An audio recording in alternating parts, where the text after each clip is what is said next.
আসসালামু আলাইকুম। ব্যাপার হচ্ছে, আমি যখন ক্লাস 3 থেকে 4 উঠবো তখন স্কুলে ভর্তি না হয়ে মাদ্রাসায় ভর্তি হলাম।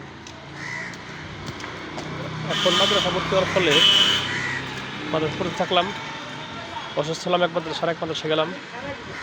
সেই মাদ্রাসায়ও ইমাম সাহেব, হুজুর সাহেব যে ছিল পড়াতো, সে বারবার চেঞ্জ হতো। তারা যে কারণে পড়া আমার হ্যাম্পার হতো, বারবার নতুন নতুন হুজুরের সাথে দেখা গেছে পড়ালেখা হ্যাম্পার হতো অনেক। পড়ালেখা এলোমেলো হয়েছে মাদ্রাসার।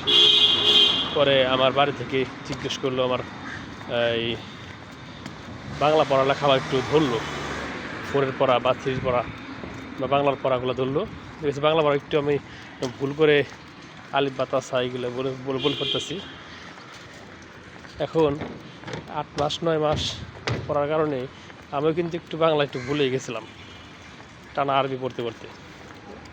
এখন 17 বছর যদি টানা একই নাম নেওয়া হয় দেশীয় নেত্রীর, জননেত্রীর, এখন নতুনভাবে নতুন নাম নেওয়া যায়, তাদের কষ্ট হবেই।